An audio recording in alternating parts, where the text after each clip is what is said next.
আসসালামু আলাইকুম, কেমন আছেন সবাই?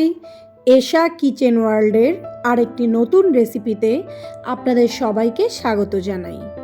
আজকে আমার রেসিপি শীতের নতুন আলো দিয়ে গরুর মাংসের লাল লাল ঝোল। তাহলে আর কথা কেন, চলুন চলে যাই আমাদের মূল রেসিপিতে। রান্নার প্রথমেই আমি হাঁড়িতে দিয়ে দিচ্ছি বেশ খানিকটা সরিষার তেল। আমি পুরো মাংস রান্নাটাই সরিষার তেলে করব। এবার বড় দুটো পেঁয়াজ মিহি করে কেটে রেখেছিলাম, সেটাই দিয়ে দিলাম। হালকা করে নেড়ে দিচ্ছি যাতে পেঁয়াজটা লালচে হয়ে ভাজা হয়ে যায়। এবার এর মধ্যে দিয়ে দেব সব ধরনের গরম মশলা। এখানে আমি বড় সাইজের 3টা দারচিনি, 2টো তেজপাতা, লং, এলাচ আর গোলমরিচ নিয়ে নিয়েছি। সব কিছু দিয়ে দেব এবং এই পেঁয়াজের সাথে ভেজে নেব, তাহলে মাংসের স্মেলটা খুব ভালো আসবে। পেঁয়াজ আর মশলাগুলো কিছুক্ষণ নেড়েচেড়ে ভাজলেই দেখবেন কিছুটা লালচে লালচে হয়ে গেছে। তখনই তার মধ্যে দিয়ে দেব আগে থেকে ব্লেন্ড করে রাখা পেঁয়াজ। যেহেতু গরুর মাংস আমি এখানে প্রায় 1.5 কেজি রান্না করছি, তাই পেঁয়াজের পরিমাণটা বেশি। আর এখানে দিয়ে দিয়েছি আদা বাটা, রসুন বাটা, দুটোই আমি 1.5 চামচ করে নিয়ে নিয়েছি। মশলাটা একটু তেলের সাথে ভালো করে মিলিয়ে নেব, যেন এই মশলাটাও তেলের সাথে ভালোভাবে ভাজা ভাজা হয়ে যায়। এবার এর মধ্যে দিয়ে দিচ্ছি আমি 1 চা চামচ, তার একটু বেশিও হতে পারে, জিরা বাটা। চেষ্টা করবেন বাটা দিতে, তাহলে ফ্লেভারটা খুব ভালো আসে। দিয়ে দিচ্ছি মাঝারি সাইজের একটা কাঁচা পাকা টমেটো। এই টমেটোটা দিয়ে দেখবেন গরুর মাংসের স্বাদ হবে দুর্দান্ত। সব কিছু ভালো করে এবার কষিয়ে নেওয়ার পালা। মশলাটা ভালো করে কষানো হলেই মাংসের স্বাদ দুর্দান্ত হবে। এবার এর মধ্যে দিয়ে দিচ্ছি ধাপে ধাপে মরিচের গুঁড়া। যেহেতু আমি একটু ঝাল পছন্দ করি, তাই আমি একটু বেশি মরিচের গুঁড়া দিয়েছি। আপনি আপনার প্রয়োজন মতো বা স্বাদ অনুযায়ী দেবেন। হলুদের গুঁড়া এবং ধনিয়ার গুঁড়া। এবার সব মশলা একসাথে কষিয়ে নিতে হবে। তেলের সাথে ভালো করে এটা একটু ভেজে ভেজে নেব। তবে যেহেতু শুকনো মরিচের গুঁড়া দিয়েছি, যেন এটা পুড়ে না যায়। পুড়ে গেলেই মাংসের রঙটা কিন্তু সুন্দর আসবে না, তাই হালকা একটু গরম পানি দিয়ে দিলাম। এবার দিয়ে দিচ্ছি পরিমাণ মতো লবণ। এবার সব মশলা কিছুক্ষণ কষানোর পর যখন তেলটা উপরের দিকে আসা শুরু করবে, তখন দিয়ে দিচ্ছি 4টা ফালি করে কেটে রাখা শুকনো মরিচ। আমার কাছে মনে হয় শুকনো মরিচ এভাবে দিলে দারুণ একটা স্বাদ আসে। এবার সব মশলা আবার কিছুক্ষণ কষিয়ে নেওয়ার পরে দিয়ে দেব গরুর মাংস। গরুর মাংসগুলো আমি টুকরো টুকরো করে কেটে ভালোভাবে ধুয়ে রেখে দিয়েছিলাম ছালনিতে। সব মাংস দিয়ে দেওয়ার পালা এবার। আমি এখানে 1.5 কেজির মতো মাংস নিয়েছি, হাড় মাংস চর্বি মিলিয়ে নেওয়া এখানে। এখন মাংসগুলোকে আমি খুব ভালোভাবে মশলার সাথে মিশিয়ে নিচ্ছি। মিডিয়াম আঁচে ভালোভাবে মেশাবেন এবং কষাতে থাকবেন। চুলার আঁচ মিডিয়াম রাখবেন এই পর্যায়ে। এখানে কোনো পানি দিতে হবে না, যেহেতু মশলা কষানোর সময় বেশ খানিকটা পানি দিয়েছি এবং মাংস চুলায় দিলেই দেখবেন অনেক পানি বের হয়েছে। গরুর মাংস থেকে প্রচুর পানি বের হয়। সেটাই আপনি অল্প অল্প জালে নেড়ে চেড়ে মাংসটাকে একটু সময় নিয়ে কষিয়ে নেবেন, কষাবেন। আর হালকা করে গরম পানি দিয়ে ধাপে ধাপে মাংসটাকে 30 থেকে 40% পর্যন্ত সেদ্ধ করে নেবেন। এরপরে এর মধ্যে দিয়ে দেবেন আগে থেকেই টুকরো করে রাখা শীতের নতুন আলু। আলুগুলো একটু বড় বড় করে কাটবেন, যেহেতু এই আলুগুলো দ্রুত সেদ্ধ হয়ে যায়, তাই বড় বড় করে কাটলে খেতেও ভালো লাগবে আর দেখতেও ভালো লাগবে। আমি এখানে 2টো গোটা রসুনও দিয়ে দিয়েছি। ছোট দেশি রসুন থাকলে আরও ভালো হয়, ছিল না, তাই আমি বড় বড় 2টো গোটা রসুন দিয়ে দিয়েছি। এবার আলুগুলো মাংসের সাথে খুব ভালোভাবে মিশিয়ে নিচ্ছি। একইভাবে ধাপে ধাপে অল্প অল্প পানি দিয়ে এবং বারবার কষিয়ে কষিয়েই আমি এই মাংসটা রান্না করেছি, তাই একবারে বেশি কোনো ঝোল দেব না। কিছুক্ষণ কষানোর পর দিয়ে দিচ্ছি আরও কিছুটা গরম পানি। ব্যাস, এই পানিতেই আমার পুরো মাংস রান্না হয়ে যাবে। পুরো মাংসটাই আমি রান্না করেছি অল্প পানি এবং কষিয়ে কষিয়ে।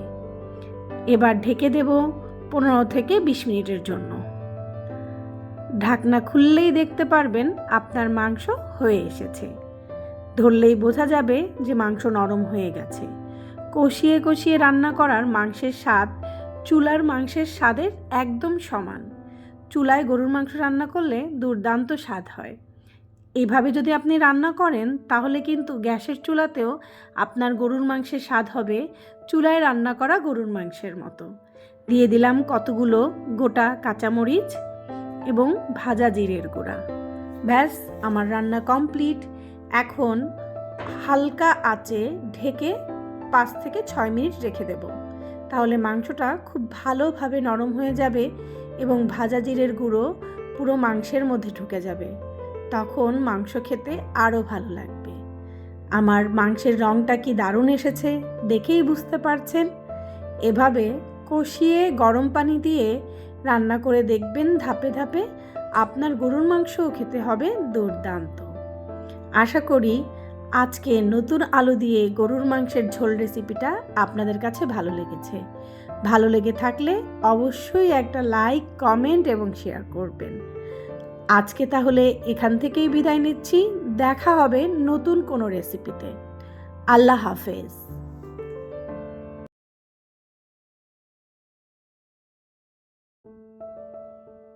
আসসালামু আলাইকুম, কেমন আছেন সবাই? এশা কিচেন ওয়ার্ল্ডের আরেকটি নতুন রেসিপিতে আপনাদের সবাইকে স্বাগত জানাই। আজকে আমার রেসিপি শীতের নতুন আলু দিয়ে ব্রয়লার বা ফার্মের মুরগির ভুনা। তাহলে আর দেরি কেন, চলুন চলে যাই আমাদের মূল রেসিপিতে। এখানে একটা পাতিলে আমি দিয়ে দিলাম সয়াবিন তেল এবং সরিষার তেল মিশিয়ে, সাথে দিয়ে দিলাম গোটা গরম মশলা, দিয়ে দেব একটা বড় মিহি করে কেটে রাখা পেঁয়াজ কুচি। এবার গরম মশলা এবং পেঁয়াজগুলো ভালোভাবে তেলের সাথে ভেজে নেব যতক্ষণ পর্যন্ত না লালচে হয়ে যায়। তার মধ্যে দিয়ে দিলাম আমি প্রায় 1 কাপের মতো পেঁয়াজ বাটা। যেহেতু ভুনা করব তাই পেঁয়াজের পরিমাণটা বেশি দিয়েছি। পেঁয়াজটা একটু মিশিয়ে নিয়ে তার মধ্যে দিয়ে দিচ্ছি পরিমাণ মতো আদা ও রসুন বাটা। এবার এই কাঁচা মশলাগুলো তেলের সাথে একটু ভাজা ভাজা করে নেব যেন কাঁচা গন্ধটা চলে যায়। এর মধ্যে দিয়ে দেব একটা বড় সাইজের পাকা টমেটো। টমেটোটা অবশ্যই লাল রঙের হবে, কাঁচা পাকা না, পুরো পাকা লাল রঙের দেবেন, তাহলে দেখবেন মাংসের রঙটা দারুণ আসবে। দিয়ে দেব পরিমাণ মতো লবণ। যেহেতু আমি প্রায় পুরো একটা মুরগি, প্রায় 1 কেজির উপরে একটা মুরগি রান্না করছি, তাই লবণের পরিমাণটা একটু বেশি। অল্প একটু পানি দিয়ে টমেটোটা ভালো করে সেদ্ধ করে নিয়ে মশলার সাথে একদম ভাজা ভাজা করে নেব যেন তেলটা উপরে একটু উঠে উঠে আসে। এর মধ্যে দিয়ে দেব আমি মরিচের গুঁড়া পরিমাণ মতো, হলুদের গুঁড়া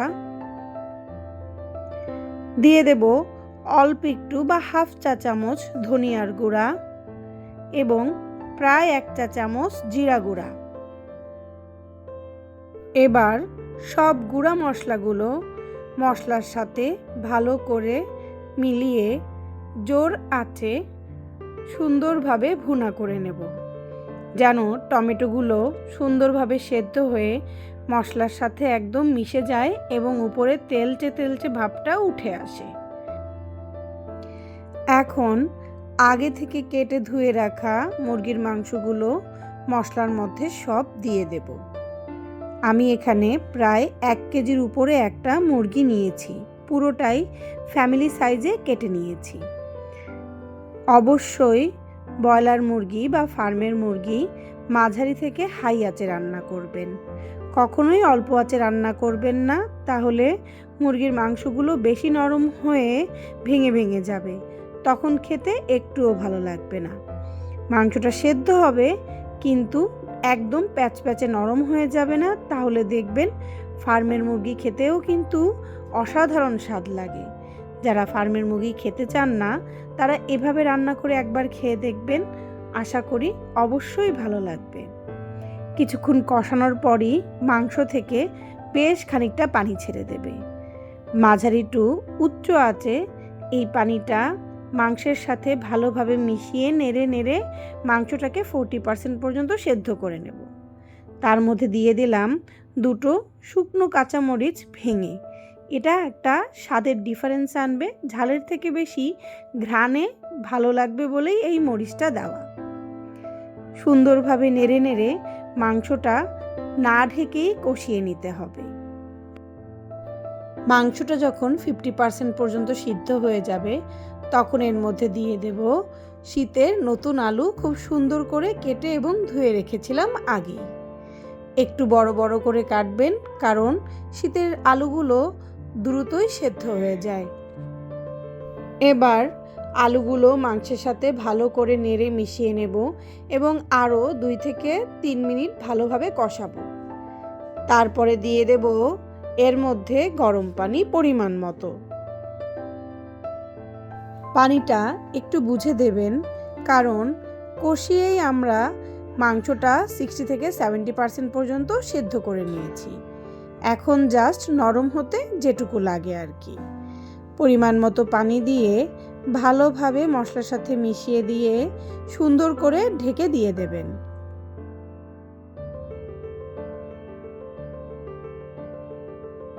10 থেকে 15 মিনিট মাঝারি টু উচ্চ আঁচে রান্না করলেই দেখবেন আপনার মুরগি পুরোপুরি রান্না হয়ে গেছে। আমার কাছে একটু বেশি ঝোল লাগছে, তাই আরেকটু সময় চুলায় রেখে ঝোলটা টানিয়ে নেব। আমার কাছে ব্রয়লার মুরগি ভুনা ভুনা খেতেই ভালো লাগে। উঠানোর আগে দিয়ে দেব 3টা ফালি করে কেটে রাখা কাঁচামরিচ, এটা জাস্ট ফ্লেভারের জন্য।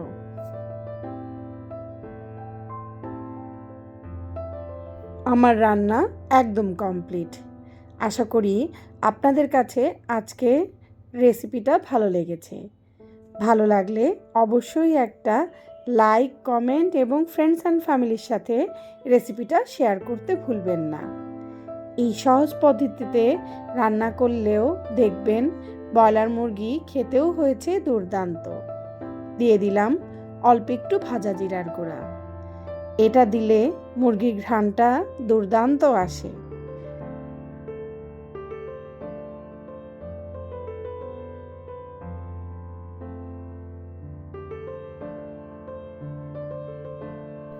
রান্না শেষ, সার্ভ করে নিলাম। আজকে এখান থেকেই বিদায় নিচ্ছি। দেখা হবে নতুন আরও কোনো একটা রেসিপিতে। ততক্ষণ পর্যন্ত ভালো থাকবেন, সুস্থ থাকবেন। আল্লাহ হাফেজ।